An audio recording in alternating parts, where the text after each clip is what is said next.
আসসালামু আলাইকুম, ওয়েলকাম করছি সবাইকে। মুশফিকুর রহিম ইনজুরির কারণে শ্রীলঙ্কার বিপক্ষে 2 টেস্ট সিরিজ থেকে ছিটকে পড়েছেন। আপনাদের মনে আছে শেষ ওয়ানডেতে তাসকিন আহমেদের বল একটি বল গ্রিপ করতে গিয়ে মুশফিক তার ডান হাতের বৃদ্ধাঙ্গুলে আঘাত পান। তখন ম্যাজিক স্প্রে বা ব্যথানাশক ওষুধ নিয়ে পুরো ম্যাচ কিপিং করেছেন এবং ব্যাটিংও ভালো অবদান রেখেছিলেন কিন্তু টেস্ট সিরিজ থেকে তিনি আর থাকতে পারলেন না। টেস্ট সিরিজ থেকে তিনি ছিটকে গেছেন।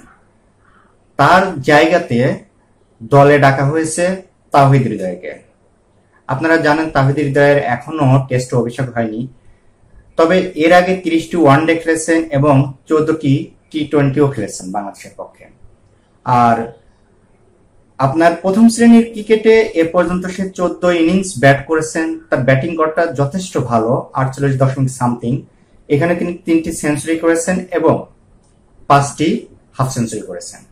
তার মানে বলতে পারেন যে আপনার প্রথম শ্রেণীর ক্রিকেটে যেহেতু তাওহিদ হৃদয় ভালো করেছেন, টেস্টও আশা করি সে ভালো করবে। আর মুশফিকুর রহিম ছিটকে যাওয়া মানে বাংলাদেশ দলের জন্য একটা অপূরণীয় ক্ষতি, কারণ তাওহিদ হৃদয় এখনো কিন্তু টেস্ট অভিষেক হয়নি। আর শ্রীলঙ্কার বিপক্ষে মুশফিকুর রহিমের ব্যাট সবসময়ই কথা বলে, এটা বলার অপেক্ষায় রাখেন। আপনি মুশফিকুর রহিমের ক্যারিয়ার জুড়ে শ্রীলঙ্কার বিপক্ষে যে ম্যাচগুলো খেলেছে তার পরিসংখ্যান যদি আপনারা দেখেন একটু গুগল সার্চ করে, তাহলে বুঝতে পারেন মুশফিকুর রহিম শ্রীলঙ্কার বিপক্ষে ছিটকে যাওয়া মানে বাংলাদেশ দলের জন্য কিন্তু একটা বড় ধাক্কা।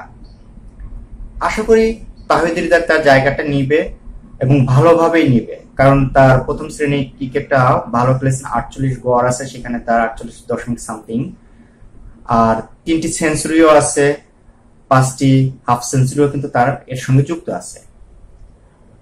তো সবাই তাওহিদ হৃদয়কে শুভকামনা জানাবেন, সে যেন টেস্টে বাংলাদেশের পক্ষে ভালো করে।